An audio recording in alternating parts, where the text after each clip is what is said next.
it changed my whole life. I actually am not a flight attendant anymore. Like, I left all that behind because, like, this has just been great. It really has been. What's up, everybody? My name's Mike Sjogren, here with my co-host, Emmanuel Pani. We're part of a group of specialized real estate investors you've probably never heard of. We didn't start with deep pockets or wealthy families, and we don't rely on 401ks, mutual funds, or traditional real estate investing. In fact, many of us don't even own the properties that fund our freedom. If you ask the money experts out there, they'd say what we do is impossible, yet it's happening every single day. It's happening through a new niche called short-term rentals. We are Short-Term Rental Nation, and these are our secrets. What's going on, STR Nation? Welcome back to another episode of the Short-Term Rental Secrets podcast. I'm your host, Mike Sjogren, here with my main man and brother from another mother, Mr. Emmanuel Pani. What's up, E? My brother, so good to see you. It's been an interesting week, man. Just a lot of stuff going on, you know. So not, and I'd like to keep it straight with our people, you know what I mean? Like, not the greatest week of my life, you know what I mean? So a very interesting week for me. And in those moments, I kind of fall back to, you know, the things that we always worked on. And I have a thing that is tattooed on one of my fingers that says amor fati, which in Latin means like love your fate. So whatever is happening in your life, right? Like love it. Like, 'cause it's always easy to be grateful and to be happy when shit is good. But let's hold that same kind of like amor fati, right? Like love your fate, love this moment. So remembering that. So trying to stay doing the things that I know like keep me sane. So I'm back up with like double workout sessions a day, and tomorrow I'm going to get a tattoo. So in my mind, that's how I do self-care. I know it's probably not everybody's idea of self-care, but that's how I think you don't need it too much because you're going to run out of skin pretty soon. We'll worry about it when we get there. You know what I mean? Like we still got quite a runway, you know? But other than that, man, life is good. I'm excited for our guest today because I'm at a local real estate meetup, which is always fun to see like local peeps. But before we get into that, what you been up to, bro? I'm good, man. What's the latest and greatest? Excited. I mean, moving forward with that hotel deal. And again, I'll keep you guys posted. It's kind of like slow and steady with these bigger deals. They just take forever to get over the finish line, but going in the right direction. I think appraisal was today, actually. My business partners are over there with the appraiser. So right. Things are going. They're moving in the right direction. My Instagram has been exploding, which is wild. So kudos to Danny, shout out to Danny. Yeah. who runs all the videography and social media. See, it's crazy, and I'm super grateful for everybody. I did a live stream last night, just kind of like Q&A stuff, and the engagement was like through the roof. I was like, this is fun, man. Just helping people out and hearing their stories and stuff. So it was cool. It was really cool. So, and then when I get out of here, I'm running to town next door to do some early trick-or-treating. I guess they have like a town thing like in downtown for all the kiddos. So gonna go do that with the little guy. And then did I tell you what I'm gonna be for Halloween? Yes, I'm 36 years old and I still like to dress up on Halloween. No, yeah, please tell me. So Caden went with Caden's into Harry Potter. So he's Harry, and he's the cutest Harry you'll ever see. Yeah. And I was like, all right, well, who could I be? Like, yeah. So Kristen found some pretty sweet stuff. So I'm going as Dumbledore. So I will be like that elder wise wizard. Oh, hell yeah. Moment. So I'm sure she'll get some incriminating photos of me looking ridiculous and throwing them on the IG. Please. But yes, please. Yeah. I gotta screenshot all of those. So why don't you just introduce the guest? Because your accent is so much better. So we'll let her name. I said the name. Yeah, she can do her whole bio. She can get us in on the backstory. So we welcome Vanessa Sperduto to the show. Hi guys. From EasyBreezyBNB, which that's such a fun name. I love it. Isn't it great? Yeah, I really love that name too. I also have to say I heard you talking about Harry Potter, and I just want you to know I'm the biggest Harry Potter fan. I've read the whole series like 4 or 5 times. So I'm gonna look out for that Dumbledore costume. Love Hell it. yeah. Love it. I actually, when we were in Universal, again, I'm a little kid. I bought one of the magic wands. So I actually have Dumbledore's legit wand in my office somewhere. That's dope. Because I'm kind of a kid like that. So anyway, That's the best. so welcome to the show. Excited to chat with you today. So why don't we kind of start from the beginning and how did you get into the short-term rental industry? All right, cool. So, before I started short-term rentals, I was a flight attendant, and me and my boyfriend, my partner, he owned the other half of the company. We were living in a duplex at the time, that he owned, and there was a long-term tenant, renting out the other side of the duplex. All was going well. I never had the idea of doing short-term rentals until COVID hit, and my flying was pretty much no more flying. And I was insanely bored, like so bored. And I was like, okay, well, what can I do? And the tenant was moving out next door. And we had some friends that were already doing Airbnb. So I was like, oh my God, babe, please let me Airbnb next door. And at first, he was like, not into it at all. He's like, we're not going to make that much money. It's going to be too much of a headache. Like, I don't want to deal with it, blah, blah, blah.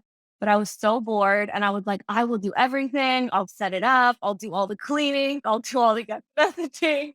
I'll do everything. So finally, we got him to agree. Actually, do you guys know Matt? You know Matt and Monica E. I don't know if you know them, Mike, but Matt and Monica were huge in helping me get him on board because he was not with it. But after sitting down and talking to them and hearing their experiences, he was like, "All right, like we'll give this a shot and see how it goes." And yeah, that was like last year. Or no, yeah, it was last year. Like in May we started, and dude, it was insane. Like we made so much more money that first couple of months than we would have made with a long-term tenant. And Sean was like, okay, this is like a legit thing. So at that point, he was on board and he's like the smartest person on planet Earth. So once he got on board, we started like really building out Easy Breezy and what it was going to look like.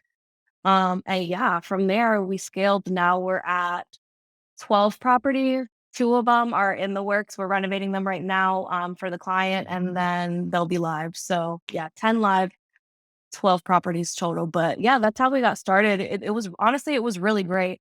It changed my whole life. I actually am not a flight attendant anymore. Like I left all that behind because like this has just been great. It really has been. Oh, 0 to 12 and I, basically a year, man. That's freaking it's so love good. it. That's why, like, I met them. So Matt and his wife run the other meetup. And guys, this is why you have to go to local meetups, so you get to know the players, you get to know the people, and also when you're getting started, you may find somebody there that will lend you the belief that you need to make that little leap. Yeah, It's social because, like, proof, man. It's like yeah. I'm in your market and I'm doing it at work. Yeah, and sharing thing and sharing the fear, because like, some people, like, you hear people on the show and you're like, for example, like Ryan Luke, like good friend of ours, he's a big example, super He's a beast. inspirational, but Ryan thinks in like blocks of 100, 500 units. So people are like, that shit is too far ahead. But It when you doesn't seem somebody- feasible. exactly, right? And that's what I love your story, because I'm like, dude, Mike is gonna love this, because this is like exactly why we do this show. Like, like fly For attendant, sure. they happen, duplex, house has to, really, right? And now Right. Yeah. I through to that. What a great story. And you, Yeah, for Yeah, sure. did you give him a little like told you so after Oh, did no? I? I make sure I tell everybody that it was my idea, that it was all my mastermind. But to be honest, while it was all my idea, like I've got to give him a lot of credit because I have no background in real estate whatsoever. And I remember, like when me and him first started dating, he was already so involved in the real estate community. And I would hear him doing like all his deals and like on the phone and talking. And I would always listen and I'm just like taking in everything that he was saying. So for me, the Airbnb, like the situation with a duplex next door was like a perfect opportunity for me to kind of like get my feet wet and like real estate, so to speak, but also I just had such a great navigation system already in place because he was so well, like, you know what I mean? I guess seasoned in real estate that it really allowed me to kind of just like have a fast to scale with this. And then also, like you said, having a really great community of people around you that are doing it. I can't tell you how many times Monica, like, I called her, I'm like, Monica, I don't know what to do. Excuse me, my language. And she just like helped me through it. So that has been super, super helpful. taking classes like we did with Julie George, that was, oh my God, that changed our entire business model. Like completely changed our business model after doing that class with Julie George. And it really got us out of that like hectic host space, quote unquote, which if you don't get out of there, you're never going to be able to scale ever. Yeah. What does that mean? I was going to say, let's get some context. Yeah. What is super valuable for people. Yeah. What is that space? You know, The hectic host space. yeah. What The hectic host space. Life looks like, you know? Oh my God. It's messaging all day on your phone, dealing with guests, having to run and do maintenance on your own, like having to run to each property, pull trash cans out every day, having to figure out how I'm going to do multiple cleanings in a day on my own. Like, oh my God, everybody has an issue. The AC broke here. The water heater's not working at this property. And, you know, you got to handle that immediately because we're in a review-based industry. Like those are things that are make or break. So it's a whole lot of that. And you really just like are attached to your phone. Like you don't put your phone down because you're constantly having to deal with guest messaging. And I think it really got bad once we got to like 3 or 4 properties. Yeah. Is where we started to see like, oh my God, this is insane. Like I would literally spend the day running from property to property, bringing extra supplies for the guest or whatever was going on. Right. And it was just so overwhelming. And we're just like, how, you know, like, how do we scale?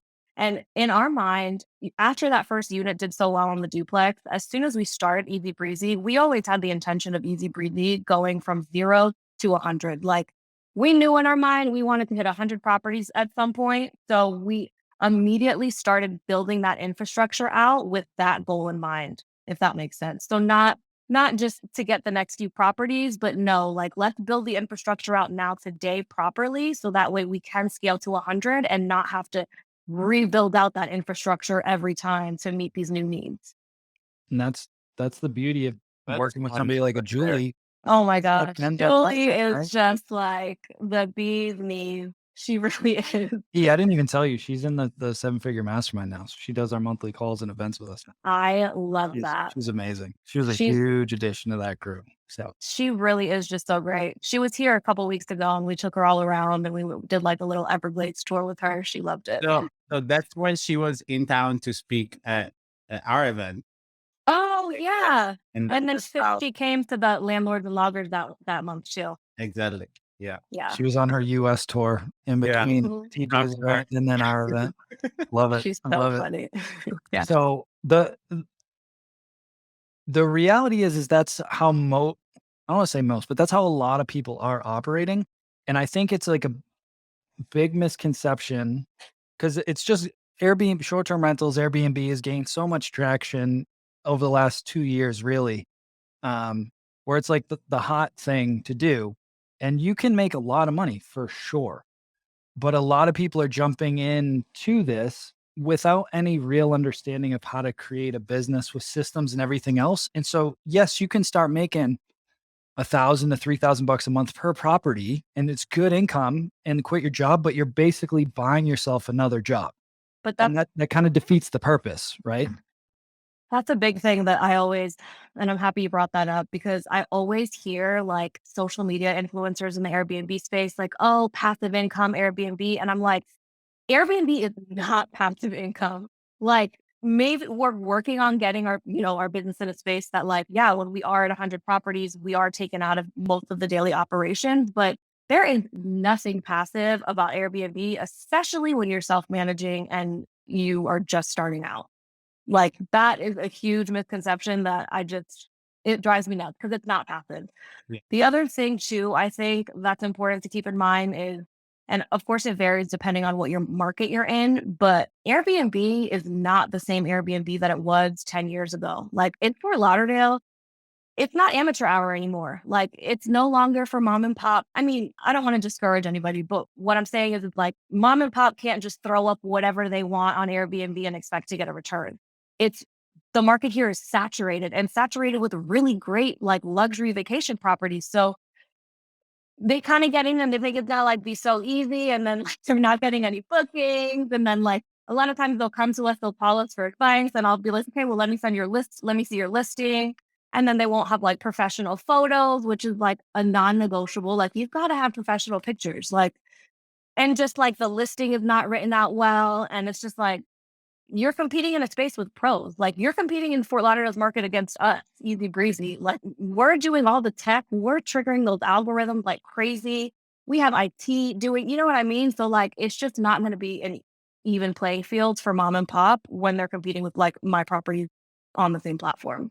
We've been saying that for years. Yeah. On the show, I'm like, it's going like the bar just continues to raise. So if you're not going to play at that level, it's not going to work out for you. Like I did a 45-minute live stream on IG last night. The purpose of that was to emphasize the importance of design, because I see a lot of people get in and they spend a lot of their cash to buy the property, but then they don't have much to furnish and design it. I don't care how big or neat the property is, if you don't furnish and design it well, it's not going to pop. And Yeah. so, today is actually, when you're listening to the podcast, a little too late, but if you're live here with us in the Facebook group, today's the way day. So like on my Instagram, Kristen and her team put together a bunch of like free design templates that we've used at some of our properties. You can go on. It's like, oh, I like that couch. Boom. It'll link over to Wayfair and you guys can check that stuff out. But like the design is huge. The systems are huge. The dynamic pricing is huge. Like all the automations, like making a great guest experience. Like it doesn't just magically happen because you throw something on Airbnb. Like it takes a lot of trial and error. And honestly, the design, especially in Fort Lauderdale, is huge. And we've actually had clients come to us with really great properties, but they weren't willing to put a little extra in to just like take that decor to the next notch. And we flat out have to tell them, like, we're not going to take this property on because you're competing. I don't know if you got a chance to look at my listings, but my shit, can I curse on here? Am I allowed to curse? You can curse. You're good. He drops them all the time.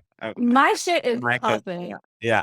But that's the thing that like people like, so if you look on social and like, what's funny to me is this, right? If you look on social, there is somewhat of a conversation going around about why Airbnbs are not getting bookings. And on the traveler side, people being like, is the cleaning fees. And then you're charging me crazy money for a place that is not well designed. And I'm paying for like TJ Maxx clearance kind of items. And some people look at that as hosts and like, that's not me. But that's the reality of what the market as a whole kind of feels. And we have to take ownership of the fact that some people in our industry are those people. They just go to clearance sections or go to like Habitat for Humanity and pick up used furniture and then charge premium for used furniture. And overall, what happens is that like you are kind of poisoning the well, because then the overall general consensus of the people, the travelers, then when they start comparing to a hotel, you're like, they're charging me as much money. Yeah. They give me a long list of things to do for cleaning. And like, people, come on. Like, if you're charging a cleaning fee, it's not for you to make money. Like, just charge the cleaning fee that your team charges you to clean it. And don't be making, like, you know what I mean? Like, it's not in the longevity what you're doing. And what Vanessa's talking about, the basic stuff, like if it looks like a room to go showroom that has no feeling and no soul in it, people are not going to like it. And even if they photograph well, when they get in there, they'll realize that everything feels kind of plasticky and like there is no soul to it, and that they're not going to leave the 5-star review. And they're right, because you're charging them $600-700 a night for what? I mean, I agree with you. I always say, like, most people get one vacation a year if they're lucky. Like, you've got to create, like, and I love to keep that in my mind when I'm designing our properties, because if you get one vacation a year, that better be the most banging vacation you have, right? And I want to honor people's hard work vacation time. Like, they had to work their asses off to be able to come down here and enjoy the space. So I want to really transport them into another world when they walk into my Airbnb. Like, I want you to feel like you are no longer at home. You know what I mean? And it's so important to do that with your decor, and also like just to even capture that guest when they're scrolling through Airbnb. There's thousands of Airbnbs in Fort Lauderdale. Like, what am I doing to make sure that my pictures are going to pop out at them so much so that way they click my listing and not just scroll right past it?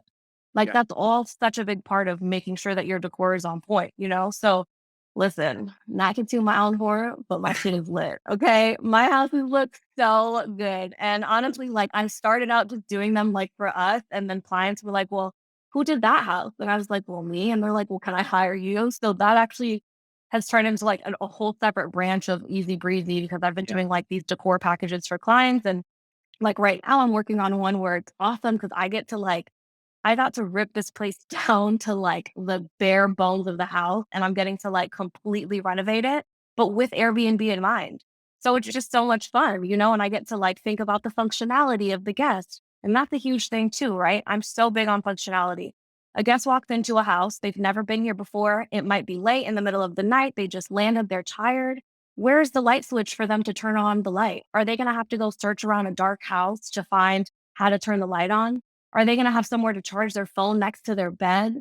Are they going to have somewhere to comfortably lay their luggage out and not have to put it on the bed or on the floor? Those are all little things that like you got to think about to really enhance that guest experience. Yeah. And I think honestly, in the 122 shows that we've done, the light switch, it's one of those things that I think about all the time, but I don't think anybody has ever brought it up.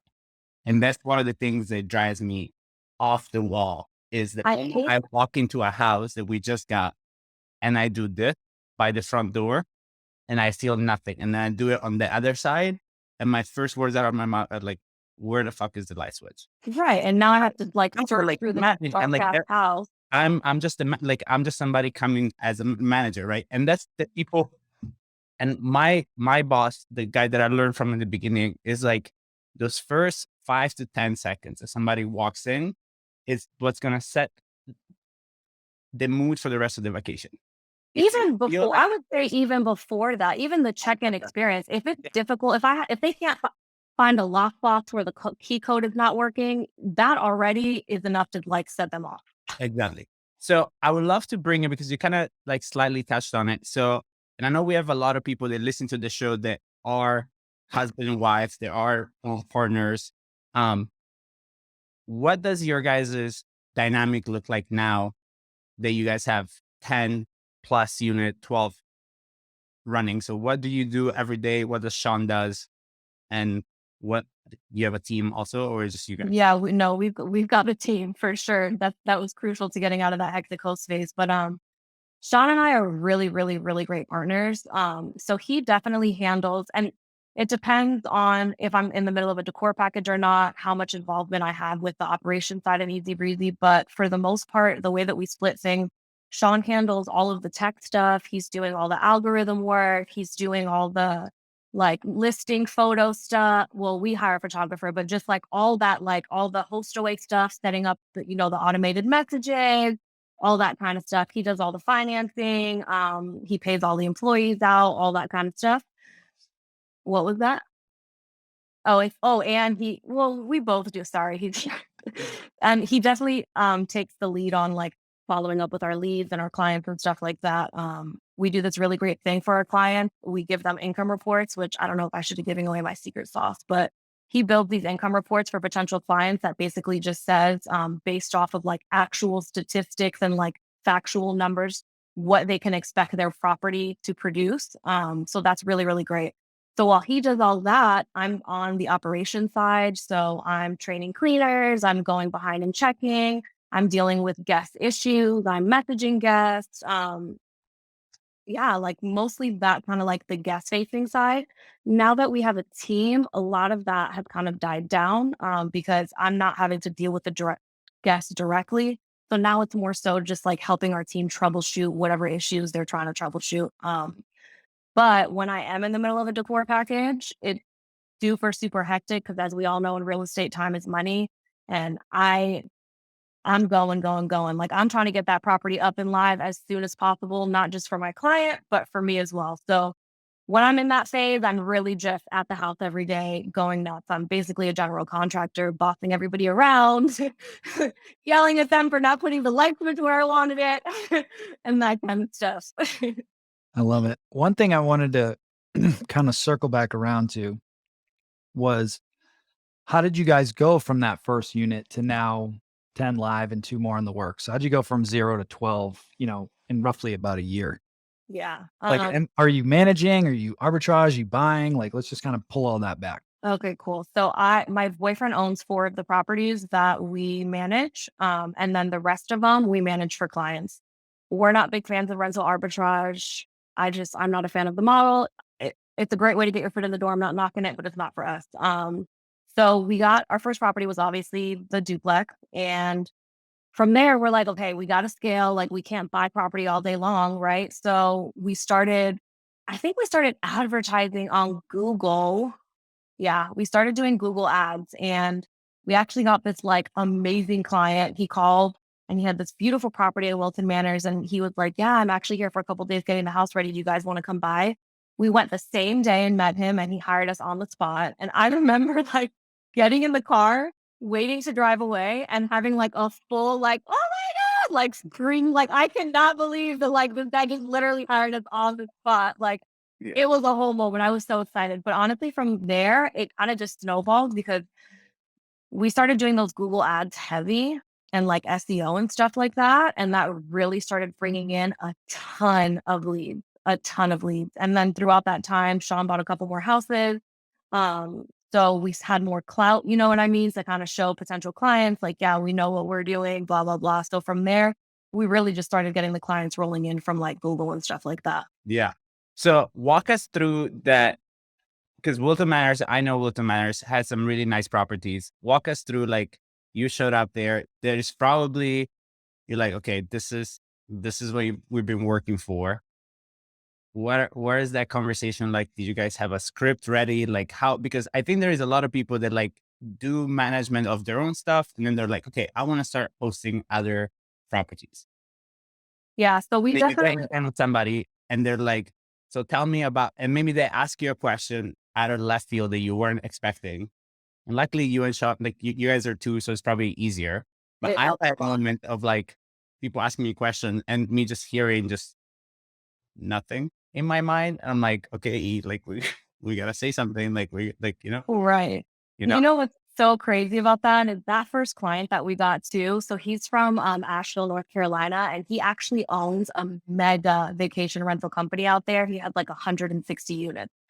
So it was even more nerve wracking because like he was the pro at this point. You know what I mean? So we're like, oh gosh, so nervous. But honestly, we get the same questions, right? So like we'll go in there, we always bring them an income report, we always talk to them about what, financial goals they're looking to make because we want to be transparent with them and let them know like, hey, you're not after you pay management fee, I don't know if it's going to work for you, if you're going to make that much money or, those kind of questions. So we'll definitely walk through the property. We'll give them some suggestions about things that we think would be better.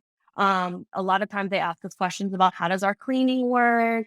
How do we do quality control checks? How do we handle maintenance? How do we handle if somebody throws a party? Like now it's a lot easier because again, like I said, we get all those same questions, but if you're a new person trying to go get clients, be ready for those questions. What does your cleaning process look like? You know what I mean? Who is your maintenance man? Do I get charged for that? Or do you pay for that? What about guest consumables? Who's paying for that kind of stuff? Just think about every aspect of what you're doing and make sure that you have an answer for it because they're going to ask.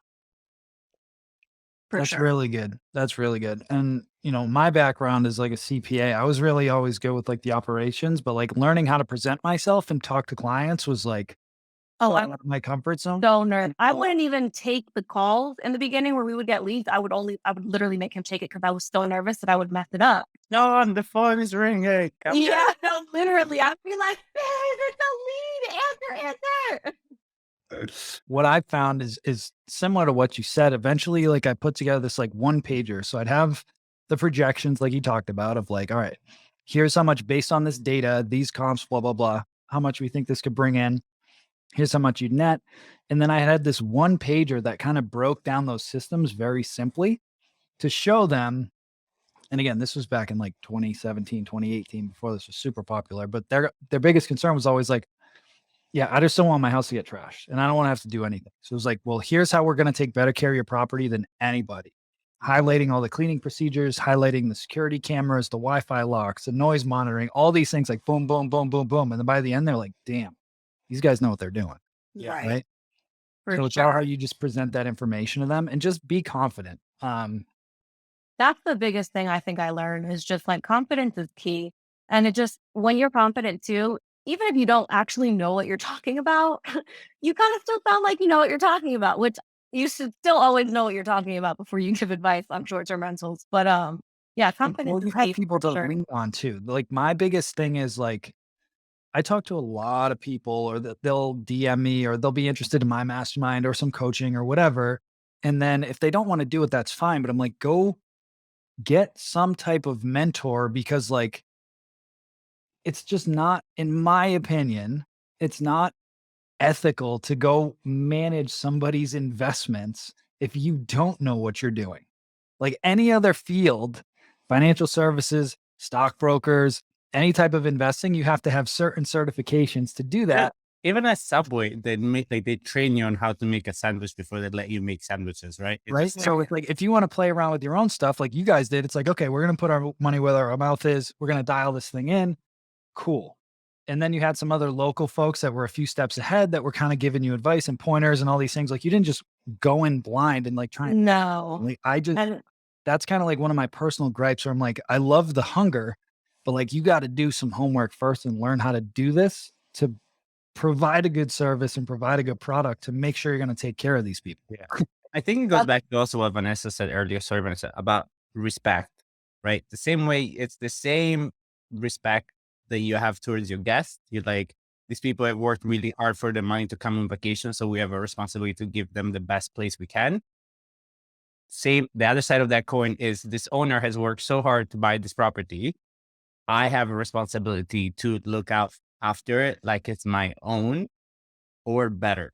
And I think like right. when you embody those aspects of it, it's already like you're already a lot ahead of most Of people the that are getting game. it for the money, you know? And I think that that's so important too. And I'm so happy you said that because like it is so much more important. It's not just about respecting the guest. It is about respecting the client. And one of the biggest like qualms that I have is a lot of times, the client is not just interviewing us for management. They're interviewing other companies and, they'll tell us the numbers that other companies are quoting them. And I'm just like, there's no way that like I know for a fact, and I always tell them I encourage you to call that management company and ask them how do they come up with that nightly price? Like where did they get that number from? Are they using statistical facts? Are they, you know what I mean? Are they using AirDNA? Where did that come from? Because that's a huge injustice to kind of like tell somebody, yeah, I'm going to make you this amount of money. And now they have a mortgage to pay and you take their property on and you can't deliver on that. And that could have real life effects on them if they can't make their bills. So it's super important that you're transparent with your clients. And sometimes we have to tell them, honestly, it's better for you to just put a long-term tenant in than it is to do Airbnb, especially in Fort Lauderdale. That happens a lot. The market is saturated and also rent here now for long-term is through the roof. So your property has really got to be like a top tier performing property for it to be better than putting a long-term tenant like in the current state of the market. Yeah. And it's important that you're honest about it. It's not just about getting as many houses as you can. It's about doing right to the people that you're working with for sure. That's I caught your guys' vibe the moment we started talking. I'm like, they're gonna be great on the show. Because I it's love that. honestly, and to me, and like the funny thing, Vanessa and I were talking, she's like, I love the fact you invited me on the show, even though we're in the same market. And I'm like, to me, I'm like, if more people like you guys get in the market, I don't care because to me, it's going to make the overall market better with better quality people, better quality operator, better quality host, better quality properties. I don't mind. Like, I think, without healthy competition, BMW and Mercedes wouldn't have never made the thing they made without, if you watch F1, like Mercedes, Ferrari, without Red Bull being there, they all push each other. And to me, just mind your own business and just see the other people's businesses as inspiration to how much better your machine can become versus focusing on like, they're taking all the leads and there's going to be no money for me. That is not my You know? thought. Yeah, And it's not true. it's not true. And also too, like I like to be involved with other local hosts because Like this is, I always say this, Fort Lauderdale is my home. Like I was born and raised here in Broward County. So hosting responsibly, quote unquote, is something that I take really seriously. Like the neighbor could be my mom's house, right? So I have to make sure that I'm operating legit. I have my licenses, I'm paying my taxes on my stuff, that my properties aren't being a nuisance to the neighborhood. And me getting to engage with other hosts is an opportunity for me to kind of like educate them on that and like, kind of guide them in the right direction and encourage people because a lot of times they don't want to get the licensing. So I like to like, encourage them like, no, like do it the right way, get the licensing, like, make sure that they're not like throwing parties, like all that kind of stuff. So I don't know. I like to share knowledge. And to be honest, if people hadn't shared knowledge with me, I would not be sitting here today. I would still be on an airplane flying, barely making enough money to pay my bills. So None of us would. yeah, I'm all about it. 100%. Sure. I love it. And shout out to Max Verstappen and the Red Bull team for another W for all you F1 fans out there. I was gonna say, I Anyway. have no idea. But definitely if you're a rookie, you've got to get into a network. So like, and it's so uncomfortable to go to those meetups at first. Sean used to go to them all the time. And he's Even if like, you don't even say anything, just listen sit for there. it and just dude, you Yeah. gotta do it. No, but Game crack the joke. changer. Like I came to Landlord and Laggers mostly I came because Julie went and I was just like, I can't believe Julie made it to a meetup in my market before. She came for us. I'm like, that's ridiculous. So I'm gonna go next time, right? But I show up there, and one of the things that one of our mentors told us early on is the fact that like that human experience is all the same. So there is no person that shows up at a meetup or at a conference that doesn't understand that I don't want to talk to anybody. So just make a joke about it. Like I show up at people and I'm like, I am so sorry to interrupt y'all's conversation, but if I just wait for my moment, I'm never going to speak to anybody. My name is E.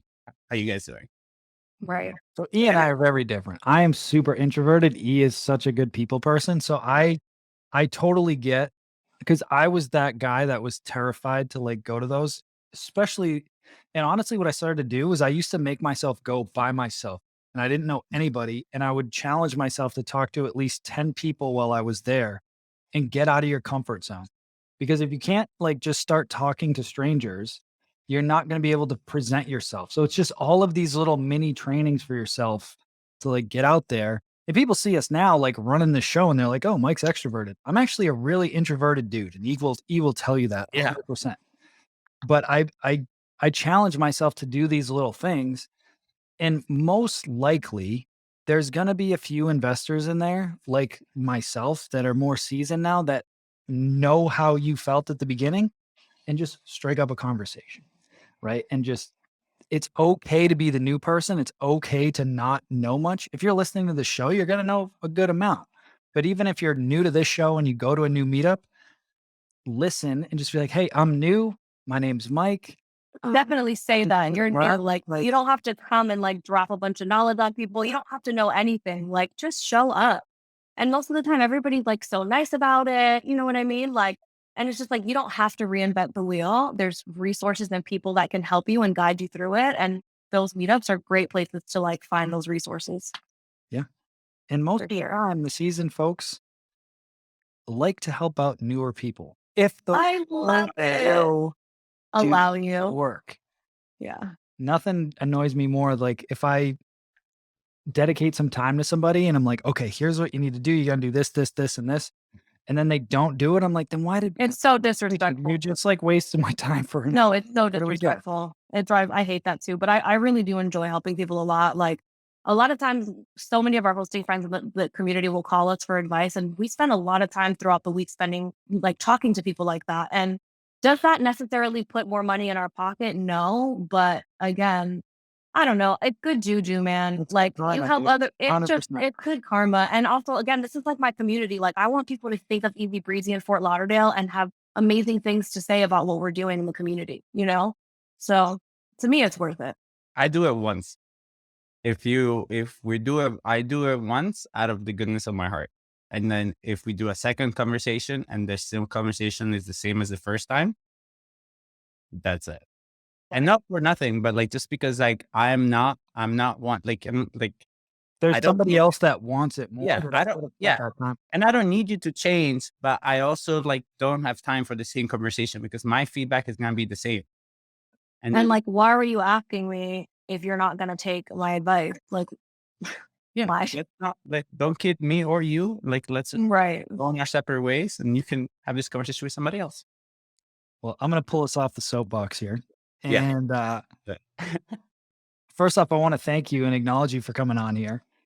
Next time we'll find a way to get the audio going so Sean can join us too. Oh yeah, we'll have to get another mic. I definitely love this. Please have me back on. This is so much fun. I love it. Well, before we get into the last question, where can folks connect with you and learn more about EasyBreezyBNB? So you can go to EasyBreezyBNB.com, and there you'll see everything about our company, from the management facing side to the guest facing side, where you can even book directly. And also you can check out our Instagram. It's at EasyBreezyBNB, and find us there. Love it. Love it. So the last question we like to ask all of our guests is, what is your number one secret to success with short-term rentals?